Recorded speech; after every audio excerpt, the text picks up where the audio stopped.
लोग हिंदू राष्ट्र बनाने निकले हैं, ये लोग बुद्ध के अस्तित्व को मिटाकर हिंदू राष्ट्र बनाने निकले हैं, लेकिन ये लोग शायद भूल गए कि इस देश का नाम बुद्ध से लिया गया है।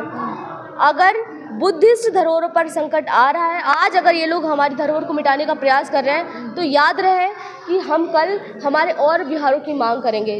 जिन मंदिरों पर इन लोगों ने, बुद्धिस्ट मंदिरों पर इन लोगों ने कब्जा करके रखा हुआ है, उन्हें छीनने की कोशिश करेंगे। भी वो चाहे जितनी भी आवाज़ दबा ले, ये आवाज़ दबने वाली नहीं है। ये हमारी ऐतिहासिक धरोहर की बात है, और ये जो आवाज़ है, ये अमेरिका तक, दूसरे देशों तक पहुँच रही है। जो बुद्धिस्ट देश है वहाँ तक जा रही है, लेकिन हमारी सरकार और मेन स्ट्रीम मीडिया अभी तक सो रही है। जब राम मंदिर में कोई मुसलमान, कोई गैर हिंदू, कोई दूसरे समाज का, कोई दूसरे धर्म का व्यक्ति ट्रस्ट में नहीं है, तो बौद्धों की ऐतिहासिक धरोहर पर ब्राह्मणों का या किसी नमस्कार, मैं प्रियंका इस वक्त बुद्ध विहार में हूँ। मेरे साथ नैन्सी अम्बेडकर हैं, इनसे बातचीत करेंगे। लगातार पूरे देश में मुद्दा चल रहा है बौद्ध विहार का। बौद्ध विहार बचाने की मांग चल रही है और तमाम बौद्ध भिक्षु धरना प्रदर्शन कर रहे हैं, बैठे हुए हैं। लगातार उनको धरना प्रदर्शन स्थल से उठाया भी गया है, लेकिन फिर वो बैठ गए हैं, अपनी मांग को मनवाने पर डटे हुए हैं। नैन्सी से बातचीत करेंगे, क्या कुछ कहेंगी, क्या सोचती हैं इस बारे में। राम का झंडा लेके हाथ में भगवा लहराते रहते हैं, सनातनी बनते हैं। आप कौन से स्कूल से पढ़ी हैं जहाँ ये सब नहीं पढ़ाया गया? सामाजिक पाठशाला से पढ़े हैं। अच्छा। बहुजन विचारधारा को जानने लगे, अम्बेडकर, फुले शाहू पेरियार को पढ़ा, तो इसीलिए विचारों की जो है वो है समझ। तो इसलिए हम इतिहास को जानते हैं। तो अगर हमारे इतिहास के धरोहर पर संकट है, तो उसके लिए आवाज़ तो हम लगातार उठाएंगे ही। बौद्ध गया टेम्पल जो है वो बौद्धों का जो है ऐतिहासिक धरोहर है। अगर इस पर आज कोई दूसरा कब्जा करना चाह रहा है, तो ये बहुत ही गलत है। आपने देखा होगा कि भारत के जितने भी मंदिर हैं, सब पर ब्राह्मणों का कब्जा हुआ है, सब पर। आर्य भारत में आए जब, तो उन्होंने सारे बौद्ध विहारों को तोड़ा। जितने बौद्ध भंते थे, जितने बौद्ध भिक्षु थे, उन सबको मारा गया, और जो लोग धर्म परिवर्तन के लिए उन्हें कहा गया, और जो लोग धर्म परिवर्तन नहीं किए उन्हें मारा गया। नालंदा जलाया, तक्षशिला जला दिया गया, बौद्ध विहारों को नष्ट कर दिया गया। मतलब ये पूरी कोशिश की गई कि इस देश से बौद्ध धरोहरों को मिटा दिया जाए, लेकिन फिर भी जहाँ खुदाई होती है वहाँ बुद्ध निकलते हैं। राम मंदिर की खुदाई हुई, वहाँ बुद्ध निकले। तो अब सवाल ये है कि जब राम मंदिर में कोई मुसलमान, कोई गैर हिंदू, कोई दूसरे समाज का, कोई दूसरे धर्म का व्यक्ति ट्रस्ट में नहीं है, तो बौद्धों की ऐतिहासिक धरोहर पर ब्राह्मणों का या किसी हिंदू का क्या काम। तो सीधे तौर पर यही कहना है कि जो बीटी एक्ट है उसको निरस्त किया जाना चाहिए, और जो बौद्धों की धरोहर है वो पूर्ण रूप से बौद्धों को ही मिलना चाहिए। वहाँ किसी हिंदू का क्या काम है भाई। सवाल वही है कि मिलना चाहिए, लेकिन क्या मिल पाएगी? जैसे आपने कहा अयोध्या में बौद्ध जब खुदाई हुई तो तथ्य मिले वहाँ पे कि बौद्ध का इतिहास था वहाँ, लेकिन उसके बाद भी कुछ हुआ नहीं ना। वहाँ आप लोग कोर्ट में जा भी नहीं सके। तो ऐसे में आप लोग जो मांग कर रहे हैं वो मानी जाएगी? देखिए, ये जो आवाज़ हम उठा रहे हैं, सोशल मीडिया से लगातार आवाज़ उठाई जा रही है, और बौद्ध भिक्षु वहाँ पर धरना दे रहे हैं, उन्हें डिटेन किया जा रहा है, रात में उन्हें डिटेन किया जा रहा है, लेकिन फिर भी वो चाहे जितनी भी आवाज़ दबा ले, ये आवाज़ दबने वाली नहीं है। ये हमारी ऐतिहासिक धरोहर की बात है, और ये जो आवाज़ है, ये अमेरिका तक, दूसरे देशों तक पहुँच रही है। जो बुद्धिस्ट देश है वहाँ तक जा रही है, लेकिन हमारी सरकार और मेन स्ट्रीम मीडिया अभी तक सो रही है। हमारी मेन स्ट्रीम मीडिया को ये तो दिखता है कि आज IIT वाले बाबा ने ये बोल दिया, आज यहाँ पर ये हो गया। इंडियाज गॉट टैलेंट की कंट्रोवर्सी को नेशनल मुद्दा बना दिया जाता है कि आज रणवीर अलाहाबादिया ने ऐसा कह दिया, ऐसी स्टेटमेंट दे दी, पूरे न्यूज़ चैनल में ये खबर चलाई जाती है। लेकिन जो ऐतिहासिक धरोहर बुद्धिस्टों की है, उस पर आज संकट है, तो इस मीडिया को जो है, ये मीडिया चुप हो जाती है। तो ऐसा क्यों? तो क्या मीडिया भी उन्हीं का हिंदुत्व का पक्ष दिखा रही है? ये ब्राह्मणवादी मीडिया है, तो ऑफ कोर्स हमारा साथ क्यों देगी?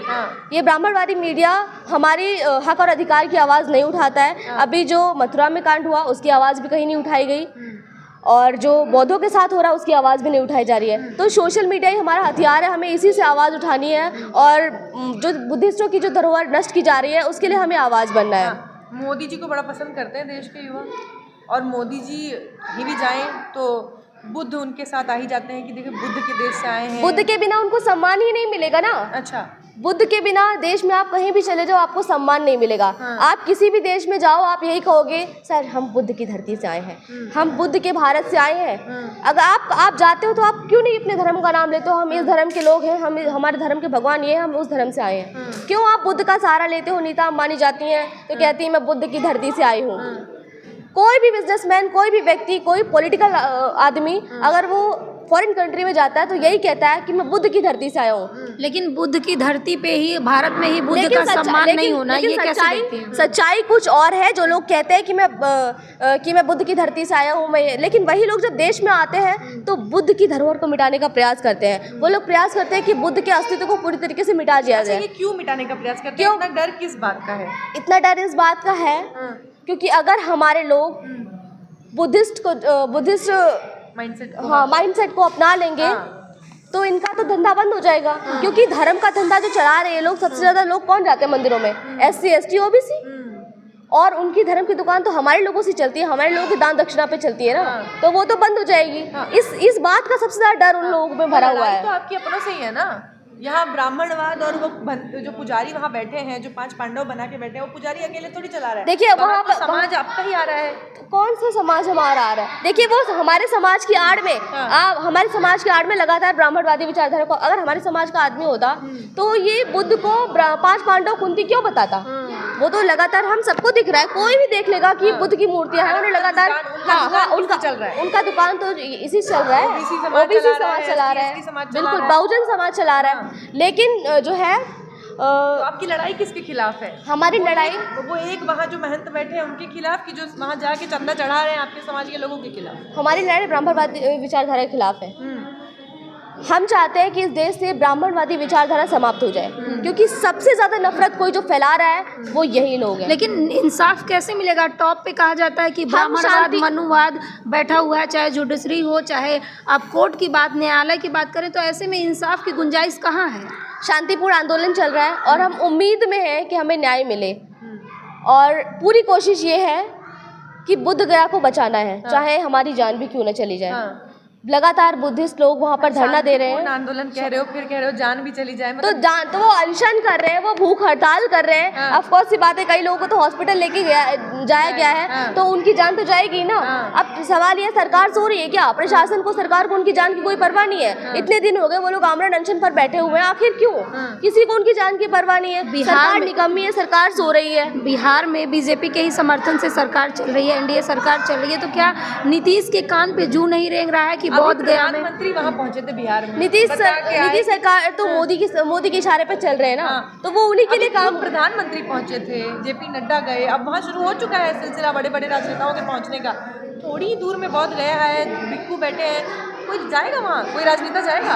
कोई नहीं जाने वाला। हमें अपने अधिकार की लड़ाई हमें खुद लड़नी पड़ेगी, क्योंकि ये लोग हिंदू राष्ट्र बनाने निकले हैं। ये लोग बुद्ध के अस्तित्व को मिटाकर हिंदू राष्ट्र बनाने निकले हैं, लेकिन ये लोग शायद भूल गए कि इस देश का नाम बुद्ध से लिया गया है। अगर बुद्धिस्ट धरोहरों पर संकट आ रहा है, आज अगर ये लोग हमारी धरोहर को मिटाने का प्रयास कर रहे हैं, तो याद रहे कि हम कल हमारे और विहारों की मांग करेंगे। जिन मंदिरों पर इन लोगों ने, बुद्धिस्ट मंदिरों पर इन लोगों ने कब्जा करके रखा हुआ है, उन्हें छीनने की कोशिश करेंगे। अगर आज ये लोग हमारी बात नहीं मानते हैं, तो हमारी सीधी सीधी बात है, आप हमारी बात मान लो। क्यों किसी दूसरे धर्म के व्यक्ति को हमारे धरोहर में आने प्रवेश दे रहे हैं? क्यों ट्रस्ट का मेंबर बनाया जा रहा है? हाँ, पहली बात तो यही, सबसे बड़ा मुद्दा बोधगया का चल रहा है। देश विदेश में लोग आ रहे हैं, यहाँ पर अपनी बात रख रहे हैं, और इस मुद्दे को मेन स्ट्रीम मीडिया को कवर करना चाहिए, दिखाना चाहिए। अगर वो कवर नहीं करती तो वो फिलहाल तो माइंडसेट जातिवादी है, ब्राह्मणवादी मीडिया है वो, तो वो मुझे लगता नहीं दिखाएगी। तो हमें सोशल मीडिया से बहुत ज़ोर शोर से आवाज़ तेज करनी चाहिए, और जितना हो सके घरों से निकलो, क्योंकि आप इतिहास में आपके साथ धोखेबाजी की गई, आपके साथ दगाबाजी की गई इतिहास में। आपके बुद्ध विहार तोड़े गए, नालंदा जलाया गया, आप नालंदा में इतनी सारी किताबें जलाई गई, आपकी बुद्धिस्ट धरोहरों को मिटाया गया। सम्राट अशोक ने 84,000 स्तूप बनवाए, उन्हें मिटा दिया गया। न जाने कितने शिलालेख हैं, उनको मिटाया गया। लेकिन आज अगर जो देखा जाए, अगर आज आपकी धरोहर पर संकट है और आज आप नहीं जाग रहे, तो यह आपकी सबसे बड़ी मूर्खता है। और जो आपके जैसे युवा हैं, उनसे क्या कुछ उम्मीद करती हैं आप? क्या लगता है आप सभी को, आप क्या करेंगे? आप खुद वहाँ जा रही हैं क्या? अगर मेरी स्थिति अभी अच्छी होती तो मैं वहाँ जाने की ज़रूर प्रयास करती, लेकिन मेरे अपने स्थान से क्या कुछ कर सकते हैं आपके जैसे? मैं अपने स्थान से सोशल मीडिया से लगातार आवाज़ उठा रही हूँ, रील्स के माध्यम से, ट्विटर के माध्यम से, यूट्यूब के माध्यम से, इंस्टाग्राम के माध्यम से, मतलब सभी सोशल मीडिया प्लेटफॉर्म से जो है आवाज़ उठाने का प्रयास कर रही हूँ, लोगों को जगाने का, लोगों तक ये आवाज़ पहुँचाने का प्रयास कर रही हूँ कि यहाँ पर क्योंकि मैंने देखा है कई लोगों को तो पता भी नहीं है कि हमारा बोधगया में आंदोलन चल रहा है, किसी को नहीं पता है। तो अगर हम सोशल मीडिया से अपनी आवाज़ तेज़ नहीं करेंगे तो लोगों को तो जानकारी नहीं होगी, क्योंकि मेन स्ट्रीम मीडिया, ब्राह्मणवादी मीडिया तो कवर करने आ ही नहीं रहा है। बिहार में चुनाव है और वहाँ चुनाव की पूरी राजनीति रणनीति अब तैयार हो रही है, एक के बाद एक वहाँ नए नए कार्यक्रम हो रहे हैं, राजनेता पहुँच रहे हैं, खुद प्रधानमंत्री वहाँ पहुँच चुके हैं। तो ऐसे में ये मुद्दा जो है वो किसी के कानों कान तक पहुँचेगा, वहाँ इस पर चर्चा भी होगी। ये मुद्दा उनके कानों तक पहुँच गया है, लेकिन वो लोग एक्शन ही नहीं लेना चाहते हैं ना, क्योंकि ये बुद्धिस्ट से रिलेटेड है। और जो लोग बाहर जाकर कहते हैं कि हम बुद्धिस्ट देश से आए और अपने ही देश में आकर, अपने ही घर में आकर बुद्ध की मूर्तियाँ तोड़ने का प्रयास करें, तो सबसे बड़े नालायक लोग हैं। बुद्धिज्म से डर क्यों लगता है लोगों को? क्यों डरते हैं कि बुद्ध मठ बन जाएगा या लोग बौद्धिस्ट बन जाएंगे? तो किसको खतरा है इससे? सबसे ज़्यादा खतरा है तो ब्राह्मणवादियों को खतरा है, उनकी धर्म की दुकानें बंद हो जाएंगी, क्योंकि लोग जब जागरूक हो जाएंगे, बुद्ध की जो विचारधारा को अपना लेंगे, तो इनकी बातें कौन सुनेगा, इनके पैर दबाने कौन जाएगा, है ना, इनकी सेवा करने कौन जाएगा? क्योंकि इनको जो चंदा मिलता है, इनके मंदिरों में सबसे ज़्यादा हमारी SC/ST की महिलाएं जाती हैं, SC/ST के लोग जाते हैं, SC/ST OBC के लोग जाते हैं, सबसे ज़्यादा धर्म का ठेका तो OBC वालों ने ले रखा है, तो इनकी तो दुकानें बंद हो जाएंगी ना। तो सबसे बड़ा मुद्दा तो यही है कि इनकी दुकानें बंद ना हो, इसीलिए वो लोग कन्वर्ट कर रहे हैं कि हम बुद्ध को पांडव, कुंती और कृष्ण बता दें। तो वो मानते ही है ना कि हमारे अवतार थे, देखो विष्णु के अवतार हैं, तो पूजा तो उनकी करेंगे ना। किसने कह दिया विष्णु के अवतार है? क्या प्रूफ है उनके पास कि बुद्ध विष्णु के अवतार है? अगर बुद्ध विष्णु के अवतार होते तो वो वैष्णव धर्म का प्रचार करते, बुद्ध धर्म का प्रचार कैसे कर रहे हैं, कैसे किया उन्होंने? देश विदेश में लोग बुद्ध को बुद्ध के ही नाम से जानते हैं, तो वो कैसे कह सकते हैं कि ये देखिए उनके धर्म की जो सीमा है वो उनके उपनिषद, उनके वेद, उनके धर्म, उनके ही देश, उनके ही लोगों तक सीमित है। ये देश विदेश में नहीं गए। अगर हम देश विदेश की बात करें, न जाने कितने देशों में बुद्ध को जाना गया, पूरे मतलब बुद्ध को लाइट ऑफ एशिया कहा गया, तो हम उनकी बात मानेंगे जो प्राचीन शिलालेख हमें मिल चुके हैं, जिन पर साफ साफ लिखा हुआ है कि ये बुद्ध की धरोहर है, मतलब जिन चीज़ों के हमें सबूत, जो हमें आर्कियोलॉजिकल, जो बुद्ध खुद हिंदू के, ऐसा नहीं है बुद्ध हिंदू कैसे? देखिए बुद्ध से पहले वैदिक सभ्यता को जो चाहते हैं वो नहीं है, वैदिक सभ्यता बुद्ध के पहले थी ही नहीं, ये मैं साफ साफ इतिहास का प्रमाण के साथ कह सकती हूँ, बिल्कुल। तो जो है बुद्ध की परंपरा को ये लोग उनकी विचारधारा को मिटाना चाहते हैं, इसीलिए ये लोग ऐसा कर रहे हैं। ये आप कह रही हैं कि अवतार नहीं है, देवकीनंदन ठाकुर कह रहे हैं कि राम के प्रमाण है, तो उनको तो कहीं प्रमाण नहीं, किसी भी देवी देवता को कोई प्रमाण नहीं है। कौन सा शिलालेख मिल गया ये लोग दिखाएं हमें? पास तो बुद्ध का प्रमाण है, आर्कियोलॉजिकल एविडेंस है, सबूत है, शिलालेख है, सम्राट अशोक के लिखे हुए शिलालेख है। तुम लोगों ने आके कुछ भी अपनी भाषा में कह दिया, गपोटबंदी कर दी कि हाँ हमारे ये है, हमारे, हम मान लेंगे, हम वो धर्म गुरु है, हमारे पास आर्कियोलॉजिकल एविडेंस है हर चीज़ का, और वो एविडेंस हम हमारे मुंह पे फेंक कर मार सकते हैं। हमारे पास इतना एविडेंस कौन देखता है? एविडेंस ही तो जरूरी है ना। कौन देखता है एविडेंस? आपने वहाँ अयोध्या में एविडेंस दिखाया, आपको क्या मिला? मंदिर बना ना, तो बात सच्चाई की है ना। देखिए जब तक लोग सच्चाई नहीं जानेंगे तब तक तो कुछ नहीं होने वाला ना। तो लोगों तक सच्चाई जरूरी है, एविडेंस के आधार पर हम सच्चाई साबित करते हैं। अगर होता तो अयोध्या में आज बौद्ध विहार होता। तो वही तो मेरा कहना है कि हमारे समाज के लोग जाग नहीं रहे हैं। अगर वो हमारे समाज के लोग जागरूक होते हैं तो एविडेंस दिखाकर तुरंत हम अपनी बुद्ध की धरोहर अपने आप कर लेते हैं। आपके समाज के लोग जागृत होते तो अयोध्या में राम मंदिर बिल्कुल, अगर सत्ता हमारे हाथ में होती, हमारे लोग जागरूक होते, तो आज इन लोगों की औकात नहीं होती कि लोग हमारे घरों पर कब्जा कर लेते। मतलब अयोध्या में राम मंदिर नहीं होता, बिल्कुल। अगर सत्ता हमारे हाथ में होती, सरकार हमारी होती, हमारे लोग जागरूक होते, तो आज उन लोगों की इतनी हैसियत नहीं होती कि वो हमारे घर में घुसकर हमारे ही घरों पर कब्जा कर रहे होते। ये मैं साफ साफ कह रही हूँ। कमी अपने समाज में है। बिल्कुल। तो अपने आज भी लोग नहीं जाग रहे हैं, किसी को पता ही नहीं कि बुद्ध गया में आंदोलन चल रहा है। सोशल मीडिया पर लगातार जोरों शोरों से आवाज़ उठाई जा रही है कि बुद्ध गया के लिए आवाज़ उठाओ, पिटीशन चलाया जा रहा है, लेकिन फिर भी हमारे लोग अगर समझ नहीं रहे तो ये उनकी मूर्खता है। अगर आज आप लोग नहीं जागे तो याद रखिएगा कल आपके घरों में भी संकट आ सकता है, तो आप ध्यान रखें इस बात का। तो देखिए नैन्सी अम्बेडकर हैं और तमाम वो बातें रखी हैं जिनको समाज को जानने की ज़रूरत है, और समाज कहीं ना कहीं बेखबर है, उनको नहीं पता है कि उनके बुद्ध विहारों पे कब्जा किया जा रहा है, मनुवाद ब्राह्मणवाद हावी हो चुका है। आपको क्या लगता है कमेंट बॉक्स में हमें अपनी प्रतिक्रिया जरूर दीजिएगा। धन्यवाद।